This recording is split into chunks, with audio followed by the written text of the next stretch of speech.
Everybody, thank you for coming to this SBJ conference in Roanoke. As you observed earlier today, we are making it up as we go along to some extent. And it just feels so good to be able to get together again. I really appreciate you coming. My name is John Hopkins. I'm a member of the board of the SBJ Pro chapter. I want to recognize Robin Reed, co-chair of the local conference committee. Dina Weinstein is chair of the Pro chapter, statewide chapter, Virginia Pro, and everybody that's helped make this thing possible. Thanks so much for coming.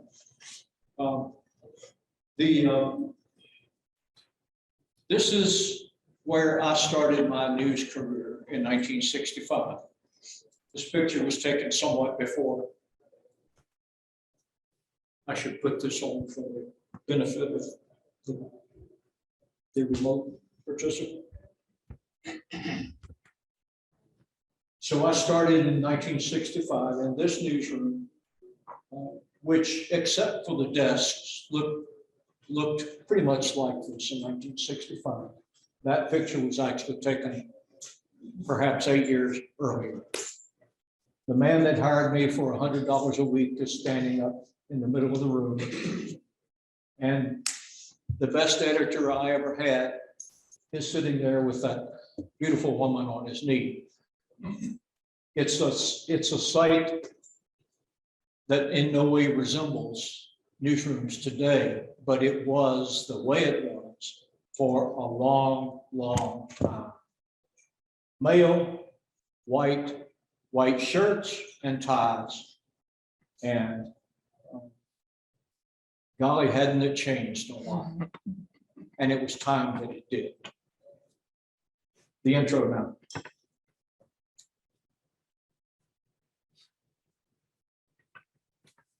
It's not your daddy's newsroom anymore. We went through a generation of change, maybe 2 or 3 generations of change. It took us a long time, and sometimes we were forced into the change by culture changing, technology changing, the economy changing. We no longer had a monopoly on providing news to the community that we served.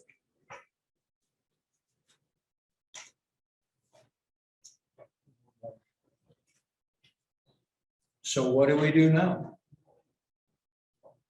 We've been painfully trying to reform traditional media, and the diversity effort industry-wide has made some progress in that regard. And consciousness raising about the message that we were carrying has made a difference. But we also, many people in the industry have struck out on their own, and they're freelancing. And that provided much of this discussion earlier today here. Some very good discussion between Hazel and some of the others that were here. But our purpose right here, right now, is to talk about starting something new. And for that discussion, we have 3 people that have started something new and are, in my opinion, doing a pretty good job of it. If we could go to the, yes, Cardinal News, a startup right here in Roanoke. Luann Rife is one of the founders of Cardinal News, and she is here with us.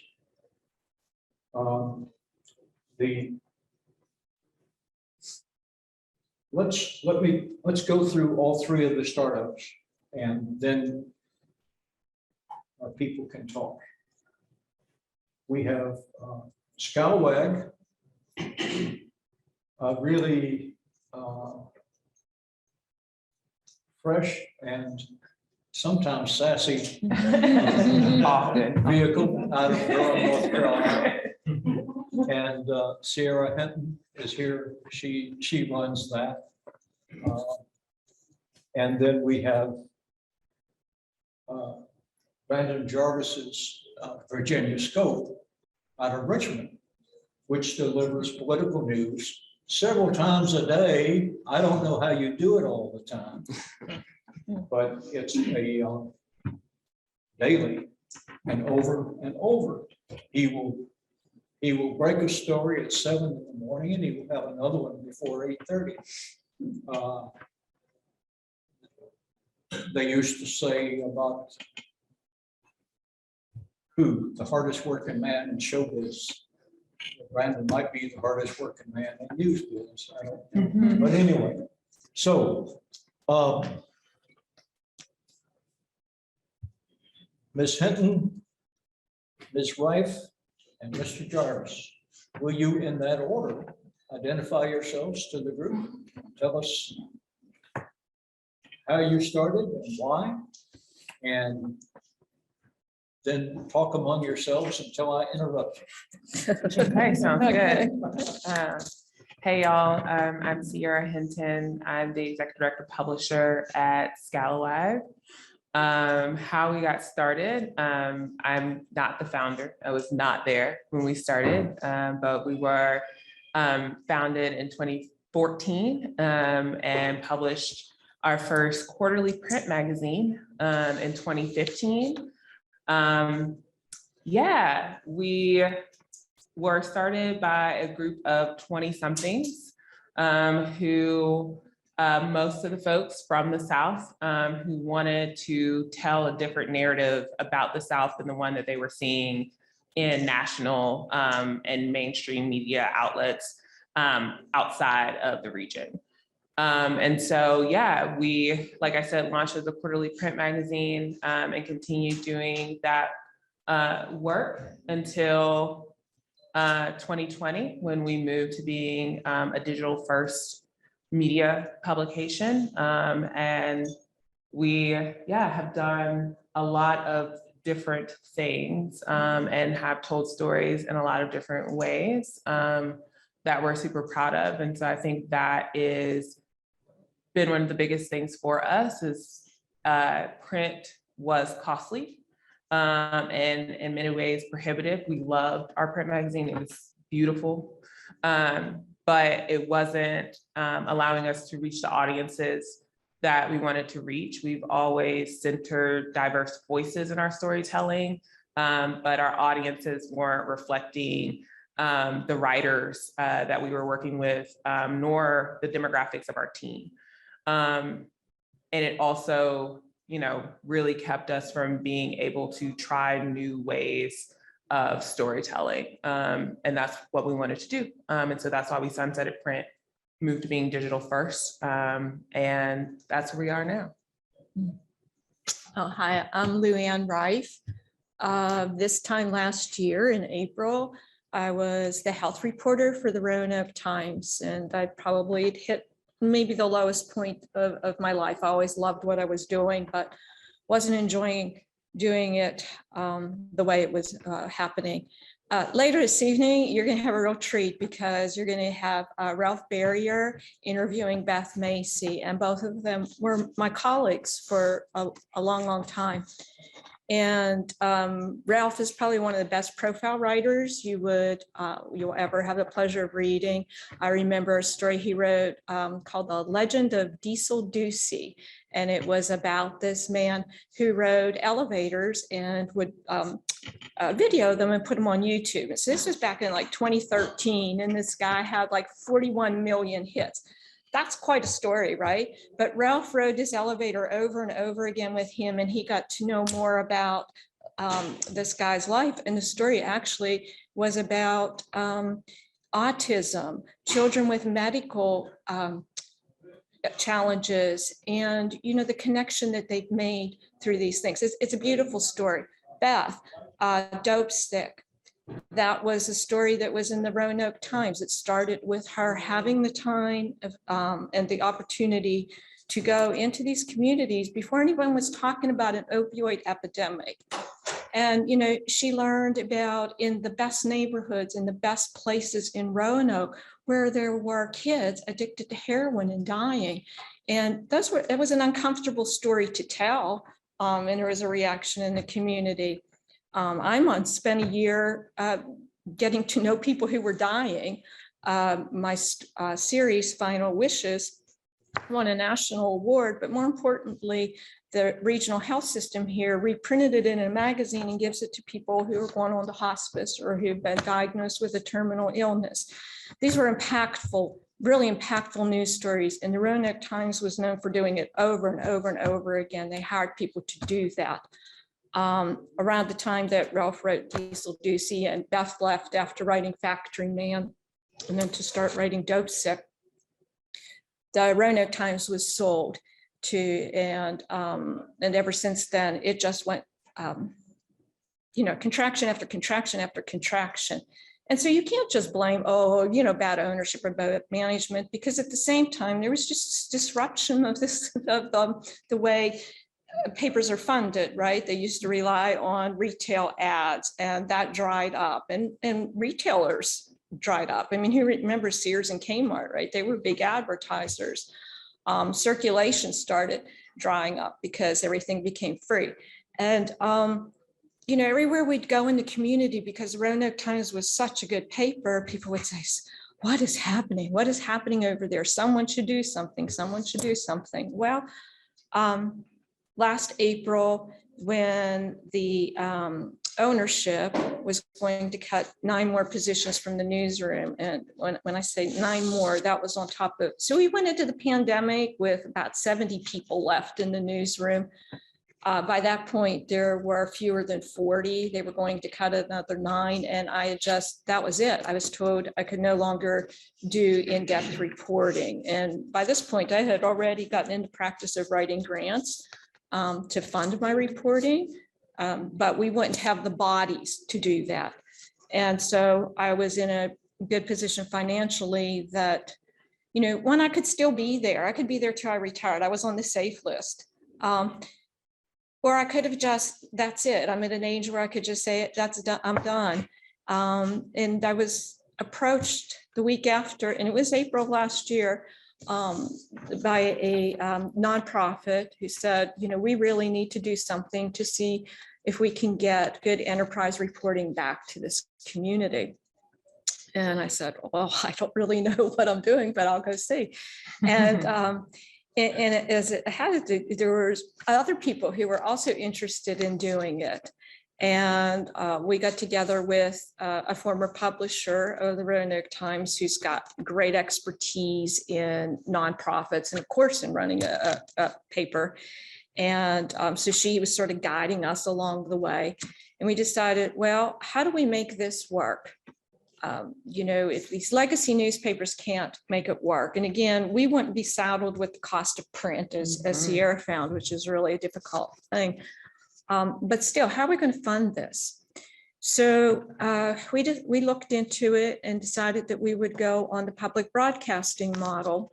We'd see large and major gifts from foundations and corporations, and then we'd look at a way to try and get regular people to be monthly sustaining contributors to us. And the nonprofit that approached me first issued a challenge grant. 2 corporations stepped up, so we had enough money to get contracts for the technology that we needed, to hire a few people, and to hit the ground running. And I'll tell you, it has just been a joy, an absolute joy, because last year I could have sat here and I was so despondent, you know, being the health reporter, still trying to tackle this major project on elderly people who get locked up in mental hospitals just because they have dementia. So I'm trying to do that. I'm the only health reporter west of Richmond during a pandemic for a year and a half now, with people just calling, crying, where do I get my shot? Things were so bad. I've written about mental health an awful lot. But I never really understood depression until then. And I looked at the industry and what was happening to all of these young reporters who were losing their jobs or leaving journalism. And I'm just like, oh, in tears would just come. And, it felt so hopeless. But what we found once we started with Cardinal News is that not only are we so well accepted in the journalism community, but regular people, our readers, they're just thrilled that they have these good, impactful, in-depth stories to read again. So it's just such a great, hopeful time, isn't it? No, I'm sorry, I probably took up all of your time. I'm Brendan Jarvis. I was a freelance writer from 2016 to 2019, and then it kind of just dried up. I was driving Uber, doing part-time work, still freelancing, but not enough to pay the bills. I had a kid in 2018, and those kids are expensive.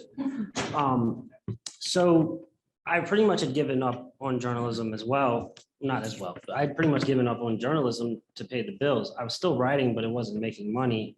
And then the pandemic started and all my freelance stuff wiped out. But then a local newspaper, the Henrico Citizen, got a grant from like Facebook, and they were able to pay a little bit. And so I got back into it, covering some of the protests, the pandemic, and it really helped me build my social media following higher.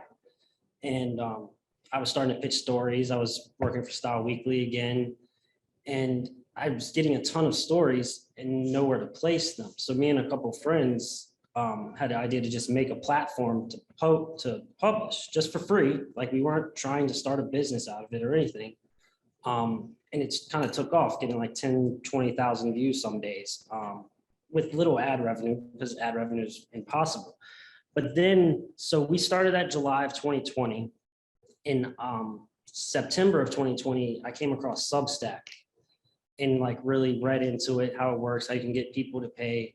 I started toying with that and started a Substack newsletter just for the congressional elections in 2020. And it blew up, got like 1,000 subscribers the first week. It went well. So I started cooking this idea right after the 2020 presidential race was called. I was going to start a paid newsletter focused only on the governor's race for 2021. And so I launched it the day the AP called the race, and I ended up getting like $3,000 in subscribers that day. And with Substack, it was a slow growth. That was the best day I've ever had still. But then Substack itself grew. So over those months, I just spent my time dedicated to the governor's race, like stuff 99% of the people don't care about in the world, but there's that 1% who does, and kind of found that niche. And that became my readership. It's got 12,400 subscribers now, 1,000 paid, and it's $77 a year or $7 a month. But Substack changed the game for me. It brought me a way to get revenue, because like I said, ad money in newspapers and stuff like that, it's just not existed anymore, as you all know.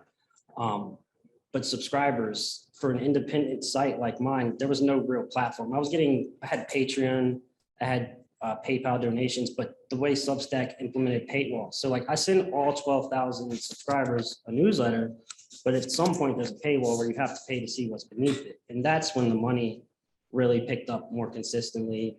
And we're on track to get around 90K in a 12-month period between July of last year and July of this year. So it's Substack, this newsletter, it honestly saves my journalism career. So as good as Substack is, can you imagine starting another publication? Yeah, it would be fun. I have a website too, and I would love to do it without the Substack fees. So if I can, maybe if I make enough money one day, I can get it all together and figure out how all that subscription can come directly to me. But for now, I have to deal with the Substack fees, because it's like 15% almost. But right now, you're a writer. Yes, I do love that. They handle a lot of that. Is that sustainable? For the next year at least, hopefully. I recognize burnout is probably coming at some point. Brandon, eat your Wheaties. Yeah, there we go. I think it's interesting that there are so many different people coming into the online space. When we started looking at last year at developing this and decided to go with the nonprofit model, there were 300 nonprofit news organizations in the country. Today, there's 360 and it's growing. There's the whole Substack platforms, and there are so many that I don't even know of. And that, there are these hybrids of people taking memberships or donations, but then they're also selling ads. And I just find it so interesting when you go and you talk to people who are doing this, wherever they are. It's just people like us who are journalists who see that we've waited, we've looked to see what are the leaders, the big corporate chains and the people with these brains, that what were they going to do and how were they going to figure it out? And it wasn't happening, and it started harming communities is what we saw. And you start seeing if the paper hasn't closed, or if it's become just a crime blotter, and then what reflection is that on your community? And you see these pockets of journalists finding all different kinds of models to try and make it a sustainable business. Yeah, you definitely kind of have to find a niche almost, or at least for me, my niche was like lobbyists, staffers, like super engaged, hyper political people who want to keep up on the day to day. Without that niche of readers, it's hard to succeed, but they exist. Like they're everywhere. People will pay for the content if it's what they would see. Yeah, I think what I hear in you saying niche is like having a clearly defined audience, and really being able to understand that audience, understand what their needs are, what it is that they want to be reading, and how that aligns with your the stories that you want to be telling. And I think that's one of the sort of big shifts from how news used to happen to how news is happening in new media startups, especially for those of us who are dependent on reader revenue in some way. Like we have to care about what our audience needs, because we're not, looking to advertising in the same way. Like that's not our primary revenue source. And so, yeah, we not only do we have to, a lot of us, I think, to Luann's point, have a real desire to do that and see that has been a gap for a long time, and not just some folks in our audiences, understanding that there's room for all types of folks in our audiences. You have to really work to engage people and to keep them engaged, and to keep growing that. We decided right off that we were not going to try and duplicate newspapers, that what we wanted to do was specialize in 3 types of stories: politics, economics, and cultural. And when I say cultural, it's sort of a catch-all for who we are and what we are. And we also decided that, we're covering a pretty big region. We're covering all of Roanoke and the New River Valleys, and then all the way down far southwest and south side Virginia. And the reason we decided to do that huge region is because there are similarities in that we're the forgotten parts of Virginia. And if no one's telling our stories, then the people who are in the political and economic centers of Virginia don't know who we are. They're just making these, going off of stereotypes, or, this is what's good for us in our communities. And we found that in the very short time that we've been up and running since the end of September, we look at who's reading our stories. And next to, like, there's this big bubbles over Roanoke, right? But the next biggest bubble was over Richmond. So the policymakers are reading us, they're hearing our stories, they've changed a few bills, they've tweaked a few maps, they've done things as a result of our stories. And if we weren't telling them, they wouldn't be heard. And, you know, we just take whatever they gave us. And that to me is a real failure if journalism doesn't step up and tell the stories of the people. What do y'all feel, since you started the publication last year, do you feel like you'll have to kind of engage more on social media, maybe comparatively to like the Roanoke Times Twitter handle and stuff? Because I've always felt like I kind of have to show a bit of personality to get people like to personally want to read the stuff, if that makes sense. Like, I feel like it's kind of a unique way of having to handle social media and show a little bit more personality compared to like typical newsrooms to try and convince those people, oh, I should try and read them, they're different. Yeah. Oh, that's a really good question because, you know, Dwayne Yancey, some of you know him in the room. He's our executive editor, and he's, you know, he and I didn't know much about technology, and neither one of us were big on social media. So we knew where our shortcomings are. So that's one of the things that we looked for right off the bat, was for a digital marketing firm that knew how to do that and engage that. But we're learning more. But you're right, there are so many different platforms and they keep changing, and I don't know anything about TikTok, but I guess we need to be there. I don't know, but Sierra and her team, they do an absolutely fabulous job with that. Yeah, I think that's really a decision point, right? And it's all about strategy. So I think like for you, someone who went out there as an individual or who was working with a small group of folks and doing sort of on the ground reporting, showing up where people were, where action was happening. And that really being how you began to build your following, it makes sense to me that that is what you have to continue to do to not only engage the folks who are already in your audience, but also continue to grow that audience.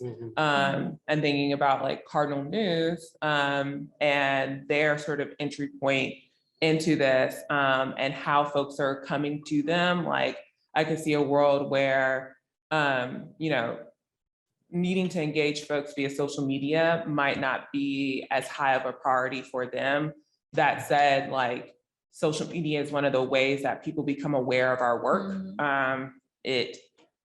So like it is something that all news organizations have to do or need to do in some way to really be in the game right now. But I think it varies for what sort of your end goal is or like where your audiences are. And so like for us at Scalawag, like we are very much millennials. We are very much, as it was pointed out earlier, sassy. And so, yeah, our audiences are definitely on social media. They are on Twitter, they are on Instagram, and we're there with them because we know that that's one of the biggest ways that we're going to be able to continue to grow our platform.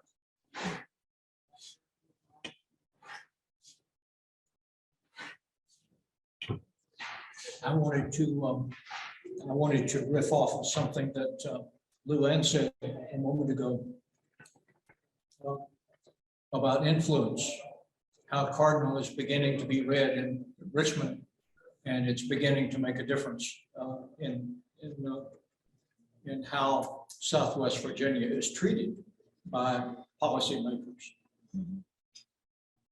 The last 20 years of my professional career was spent at the Miami Herald, where in what most of us would call the good old days of the Herald, when it was still being run by Jack Knight and his brother, Jim Knight, they consciously structured their paper for influence as well as for economics.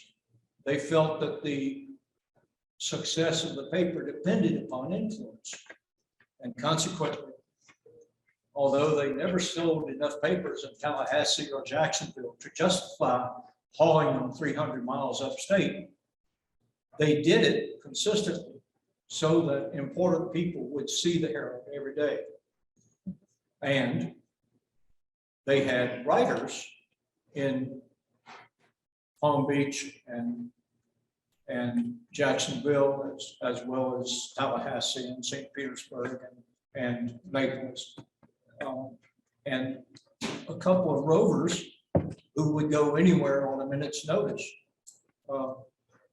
And as the industry began to change, when a very fine man, Dave Lawrence, became publisher at the Miami Herald, Dave did what he had to do to keep his job, and he began to cut back on the things that the paper did to build its influence. We stopped shipping papers upstate. We trimmed the staff that was based outstate and eventually brought them all back home, except for the Tallahassee people. And then we had fewer people in Tallahassee. And with each of these steps, the paper's influence in the state diminished and its audience diminished. Now, people like these three have a chance to make influential voices because we have new technology that allows us to do it. And I'm thinking to myself, hot dog, this is pretty cool. Yeah. The newspapers couldn't afford to do it, but Luann and Sierra and Brandon can do it because they've got new tools. Can you do it? This is a question to all three of you. Can you do it long enough to make it sustainable? Hope so. Absolutely. Yeah. To make it sustainable. What a word, sustainability. Yeah, I mean, find that What a joy. word.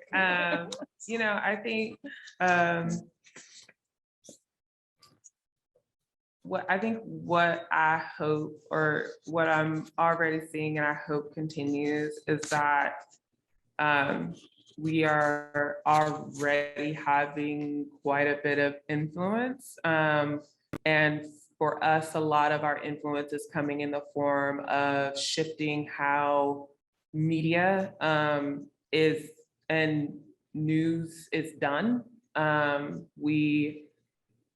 very proud of the impact that we've had so far within the industry and getting folks to question their relationship with communities and also with objectivity as a notion.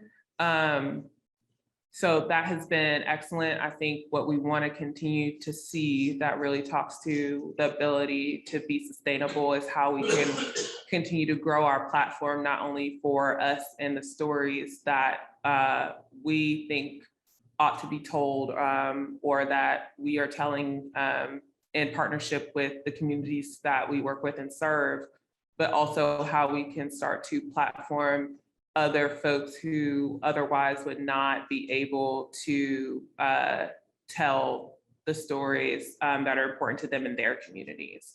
And so really how we start to wield our influence and grow our platform as a tool for narrative shift and starting to really reimagine what the power of media actually is. And its role in not just the usual protection of democracy, but really the liberation of all people. I definitely see the influence thing come up So I've started selling sponsorships, which is just an ad at the top of the newsletter.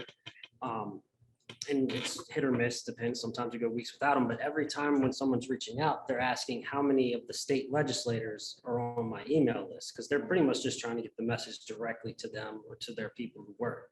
So I can see that in that way, the influence of the people reading the newsletter helps me make money, which is sustainable for business. And I definitely, that's a good point you made. Mhm.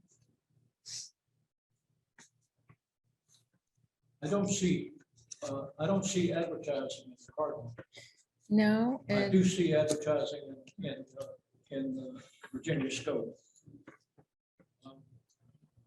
Different considerations influence that, I would imagine.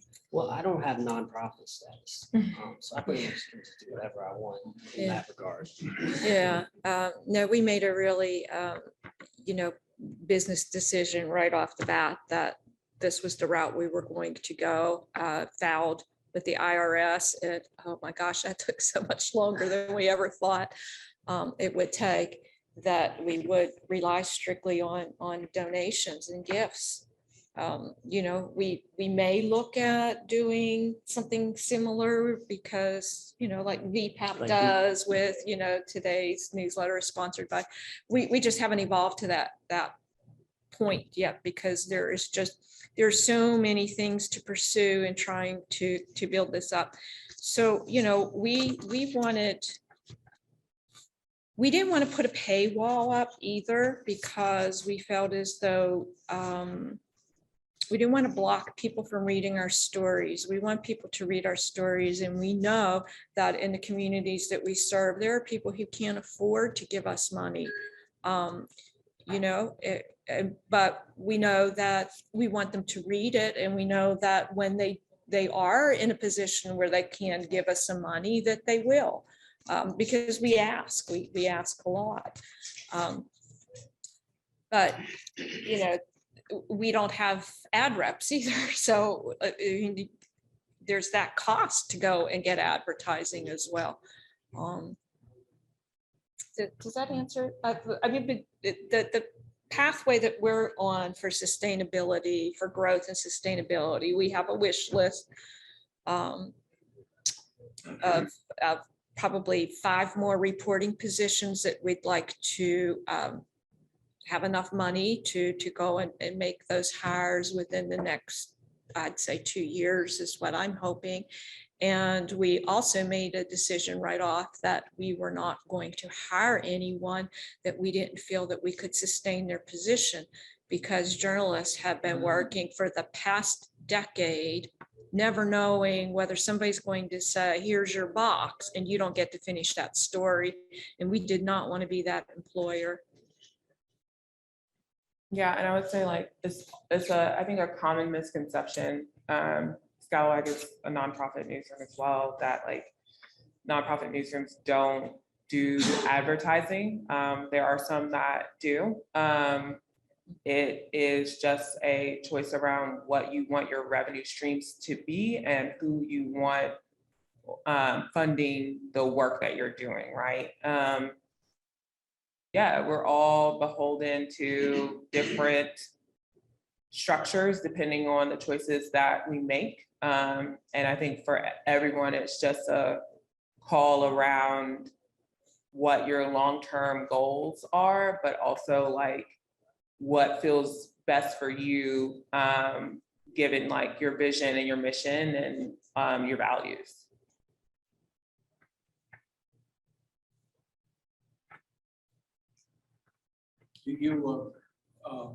This is a question about Scalawag.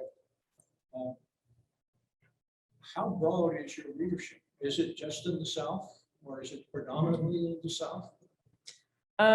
So a good portion of it is in the South. We also have folks who are from the South, but no longer live in the South, but are obviously still reading Scalawag to feel a connection to home. But we also have folks who have no connection to the South, even folks who live abroad, who are reading our work. And I think in that way, really positioning ourselves as not only journalism for Southerners, but journalism for folks who want to learn more and know more about the place that we call home.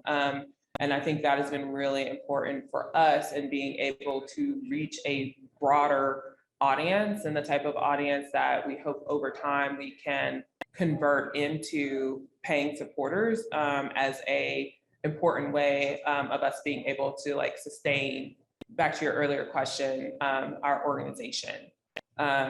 So yeah, no, not at all is it exclusively Southern Red. But we think that that's important and really calls back to why Scalawag was started in the first place. I actually found Scalawag because I was deliberately hunting for sources about the South. Well, that, I'm a chronic reader of the national media, and you know that's important. But I care about the land from which I grew up, and I wanted to know more about it.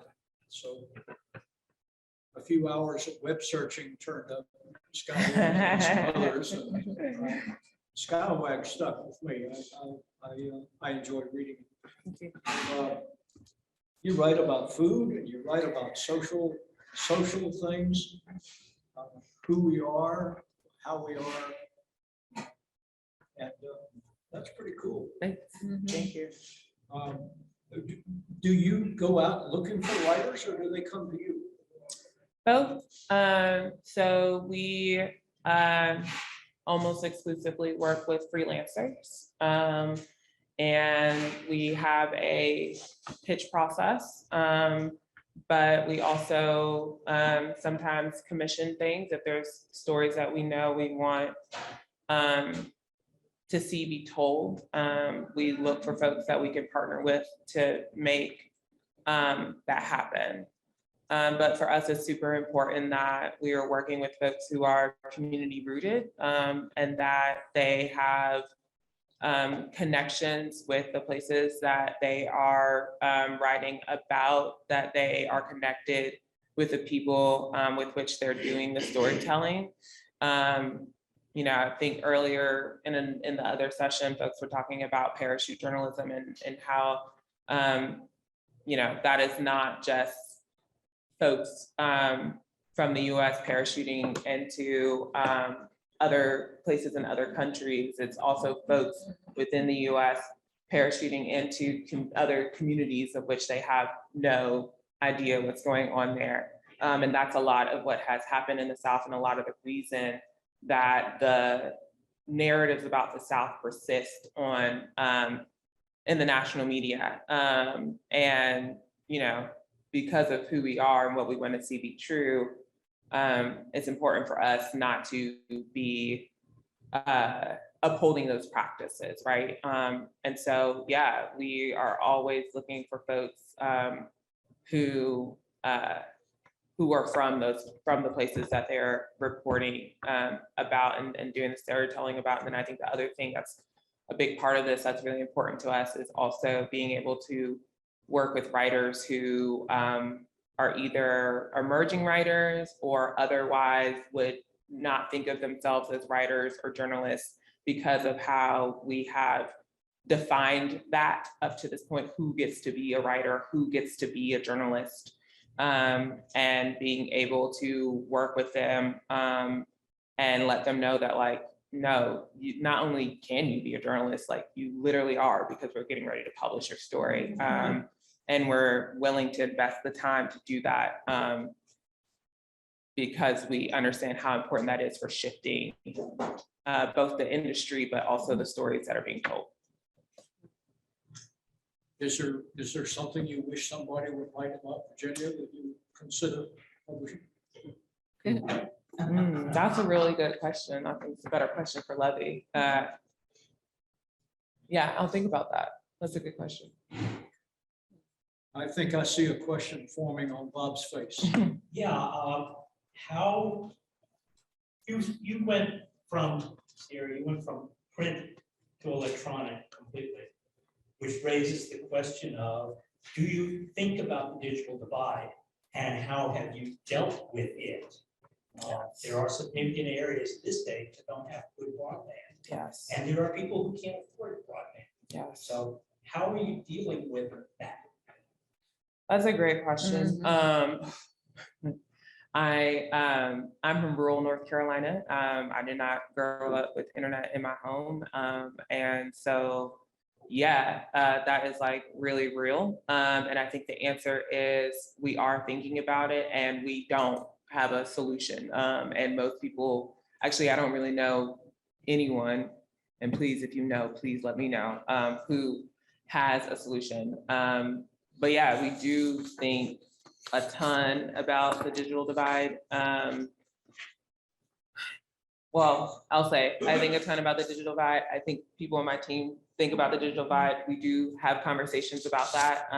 And there's a real gap, I think, around reaching rural communities in particular.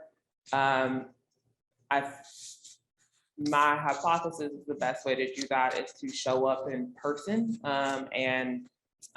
You know, for us, we've really been able to lean into events and gatherings as another way of means of storytelling. And so I see a real sort of hope there, and that being something, especially as more and more news organizations move into having events, and especially as we move out of the pandemic and folks are able to gather in person again, like how is that a way that we're able to share news and information, especially because being from the rural South, I know that that is always how we've shared news and information, is going to people's homes, going to church and talking about what's happening in community, and that being a valid way of making that happen.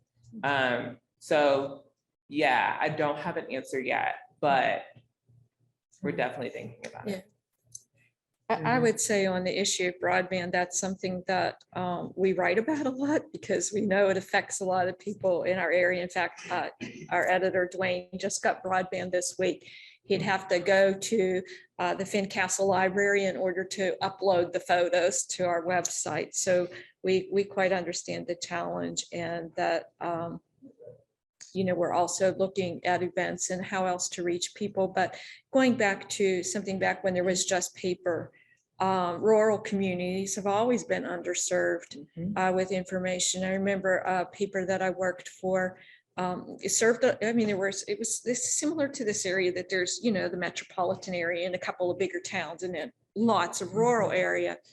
And people would have to get it through the mail, and it'd be really late because they weren't going to add home delivery unless you had at least 3 customers per month. So there's always been that inequity.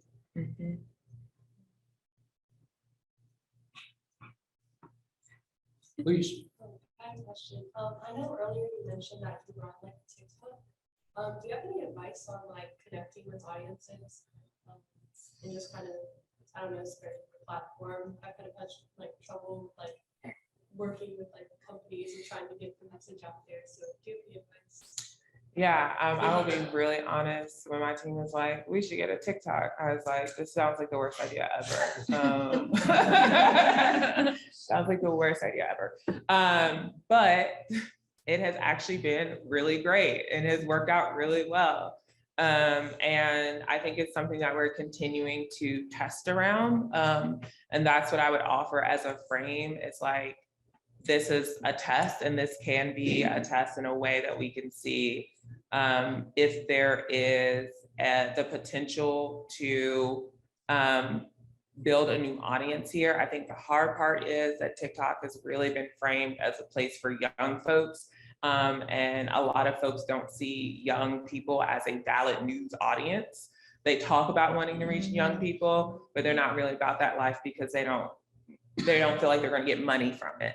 And so, yeah, I think framing it as a test, but also as an investment, like, no, they might not convert to a subscriber in the next 12 months, but like, if they don't start building the habit of consuming news content now, you're not going to get them when they're 35 and they have the income to be able to pay for news. So if we wait, what's happening, right? And also it is a service to be able to equip young folks, which there's more than young folks on TikTok anyway, but again, this is how folks are thinking about it, to equip young folks with the news and information that they need. So even beyond them being future subscribers, how are we reaching them to support them and being, civically engaged and being involved in their community and knowing what's happening, so that they can do that. Yeah, that's how I would talk about it. Please. I think I have a nice follow-up to that. This conference, we've been talking about diversity and inclusion and how it improves engagement and so on and so forth. We've discovered, I think we're all in agreement that it's valuable for your audiences to read about themselves, but it's equally valuable and influential for audiences to see and to hear themselves on your platforms. I don't see that reflective in a lot of startups and their philosophies. How do you feel about including more visual journalism? I think it's great. It's just not, it takes a lot of work. So like, I've talked to Michael about this before. I make a podcast and I love making the podcast, but it's an hour or it's a day of work. And it's not really easy to turn the podcast into revenue. People on my news, I at least pay for like the printed content. I love the audio content. Like Richmond, I saw Patrick Wilson did a video yesterday explaining how to, like, you can sue over FOIA if they don't answer. I think video content's great. You reach the younger generations easier, you reach everyone easier, but it takes a lot of work. It's more work than just writing and then editing and posting. So it's kind of like a risk reward ratio of time. It's great, but do you have the time and the resources to put together quality content? There's a newsletter on Richmond. I will remember the name in a minute. And he pulls images from like Instagram, other people's, like credit them. Good Morning RBA. Yeah. Yeah. So crowdsources. Yeah.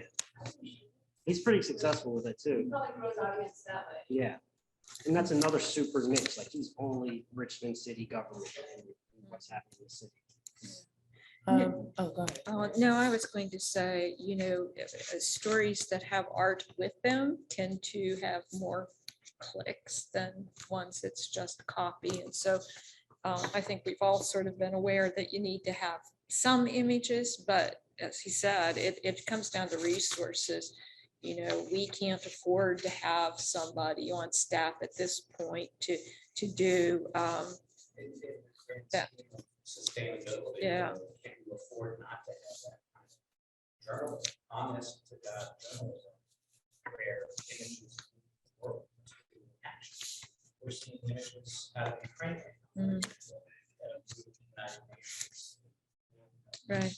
Well, no, and I agree with you. And we don't have a photographer on staff, but we do hire photographers as freelancers.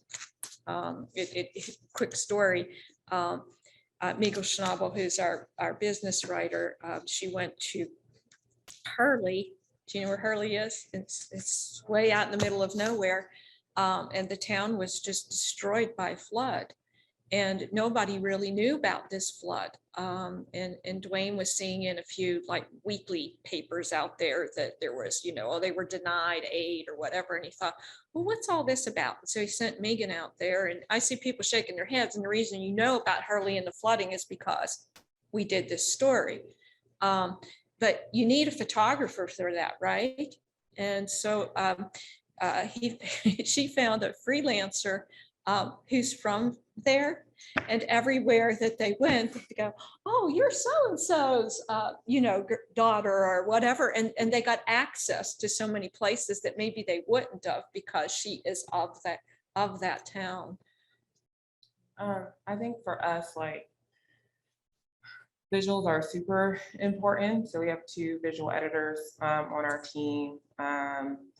And yeah, I think one, like I said, we're millennials, and millennials are very visual people. We consume a lot of, I think, we are the generation that started to consume just a lot of visual content because of photos on Facebook, and then Instagram, and now TikTok, and every other app that we've had that is really dependent on not only like having visuals, but having good visuals, and having good photos, because that's how you get seen. And so it's been really important for us to make that investment, and also to figure out how we do even more of that. But I would say even before we were a digital first publication, because we were a print magazine and very much in the vein of like a literary magazine or an arts and culture magazine, the visual aesthetic of what we were doing has always been super important to us, because to your point, like, one of the tenets of the dominant culture is praise of the written word, but that is not how everyone communicates or shares information. And so how are you differentiating that for folks so that they have different access and entry points? And visuals is one of those. We have a question from the chat that just popped in, if I could read it to you. Okay, please read it. How each of you measure success of your news organization beyond clicks? Beyond what? Clicks. Beyond clicks. Growth in readers. Yeah. Absolutely. We measure, we look to see how many new readers we're bringing in each month, how many new unique people, how many more people are subscribing to our free newsletter, how our brand is spreading, how people are, because we're so very new that there's so many people who haven't discovered us yet. And so we measure how well we're doing by continuing to watch certain growth metrics. And same, just a number of subscribers. I know that's pretty much the same as clicks. But to be fair, I don't look at clicks anymore. I just look at subscribers, because subscribers pay the bills. And that's just the best way to grow. And when we look at clicks, we're looking to see where people are coming from to get to that story, not, oh, has there been 10,000 clicks on that story? That doesn't mean anything, but how did we find these people? Because, and what brought them to our stories? We want to know those things so that we can do more of that. And is Google Analytics your primary tool, or do you have something Oh, beyond that? we've got things beyond that. Yeah. Can I ask a follow-up question on that? So when you're looking at how people got to those stories, what are you discovering? Facebook is a huge driver. I mean, Facebook is really a huge driver. We also look to see if people are coming through the newsletter and if they are sharing our newsletter, because then that gives us the opportunity to reach out to the people who got the shared newsletter to say, be a regular reader. I think Facebook overall, number one, everybody's going to tell you. Yeah. But it's interesting to see, because he may link to some of our stories, that we'll see that people are coming off of his link. And so you want to, know who's putting links up about your stories, who's helping you really. And I think for us, it goes sort of back and forth. So some months it is search.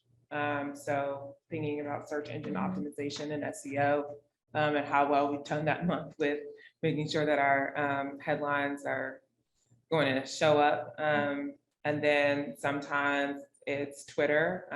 It used to be Facebook for us. It's not anymore. And I think that that's a reflection of how our audience has shifted over time.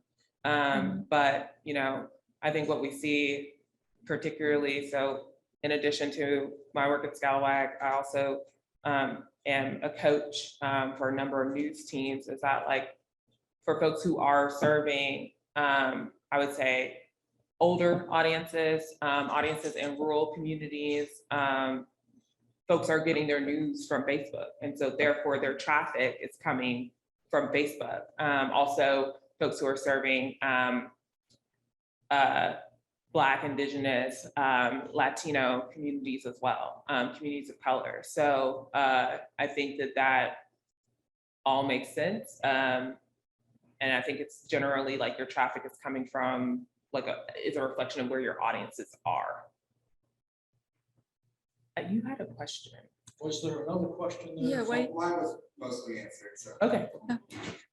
She followed up with, how do you measure impact? I'm asking as I try to determine that for a project that I. Yeah, so we obviously look at the same things that everybody else looks at when it comes to like how our audience is growing and where folks are coming from and how many paying supporters do we have. But all of that is about one, like we need more paying supporters to sustain our organization. And two, like I said before, like the larger our audience is, the larger our platform is, and the more impact that we can have. But those are for us just outcomes. And so the step beyond an outcome is an impact, right? And so when we think about what we want to see be true in the world and what we want to help change in the world, as cliche as it might sound, like we're really kind of out here trying to change hearts and minds as a part of a larger social change ecosystem to try to get folks to move toward like being really more equitable, more just, in service of, just having a more inclusive place where people feel like they actually belong and their humanity is recognized. Yeah, we also do very similar things, but we also have like a spreadsheet that will put in a story, for instance, and what impact we saw it have. Did it change, for instance, when they were doing redistricting and we're getting ready to split Lynchburg in half, and we wrote about that, and they went, oh, wait a minute, we didn't even know about it, and they moved the lines. Or was it because we wrote about Hurley that was turned down for all of this aid that's now going to be funded in the budget? We look for what impact stories have, whether they're large or small, so that we know that we are making somewhat moving the needle a little bit.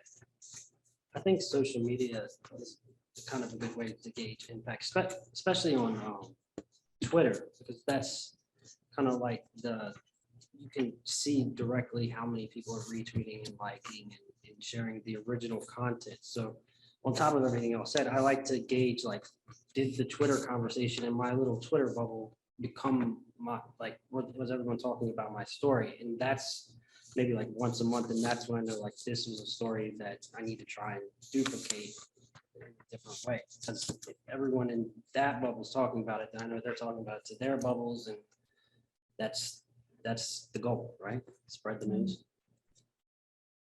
We can instigate our own bubbles and watch them grow. That's the goal.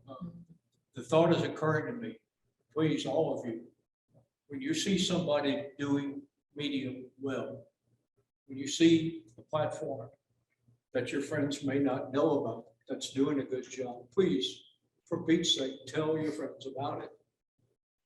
I hope you all tell your friends about these three folks who are doing something good, but they're not the only ones doing something good. If we could have the last folder, many voices.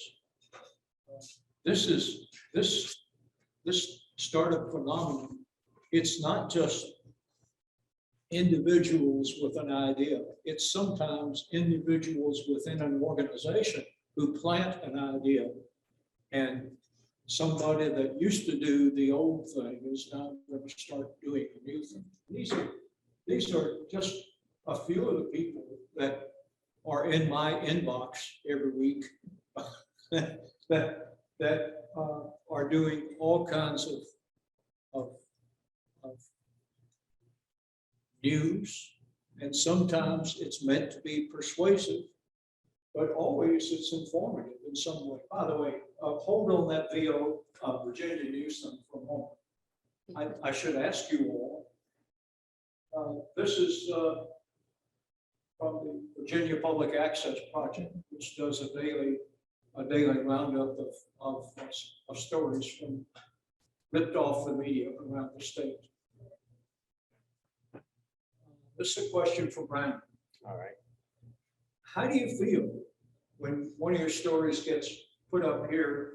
That's the Mecca, man. That's okay? That's the clicks, yes. Yeah, that's a click. One, because when they're posting my stories, it's always stuff I didn't paywall.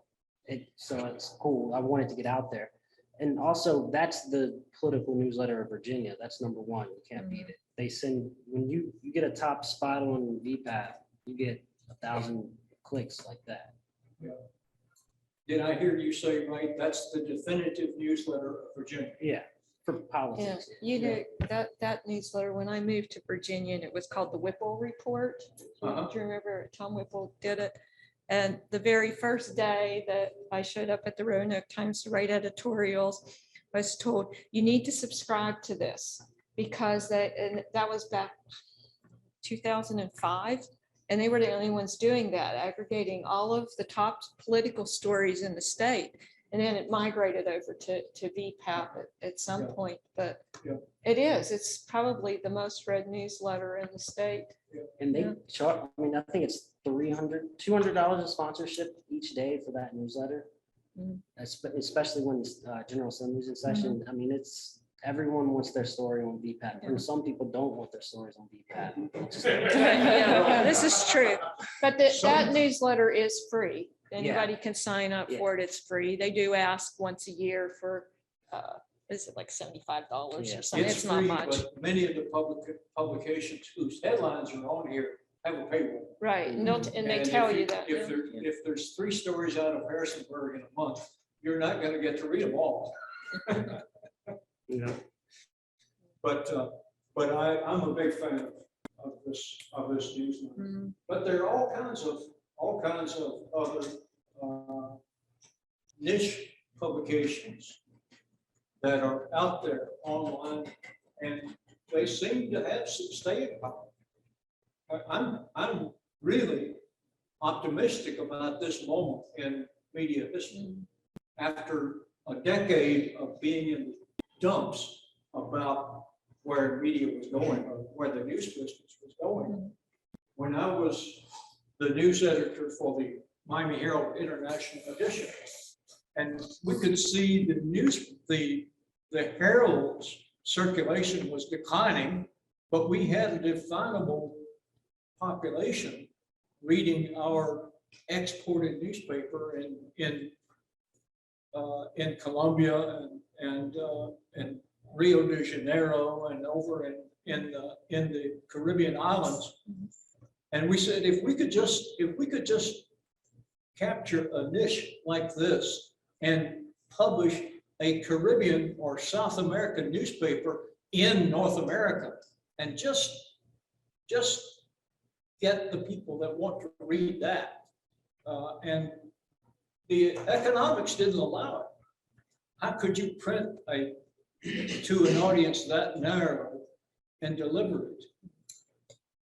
15 years on, it's doable and they're doing it. And I gotta say, thank you, Brandon and Luann and Sierra. I really enjoyed hearing what you had to say, and I'm happy that you're doing what you are. Thank you, all of you, for being here.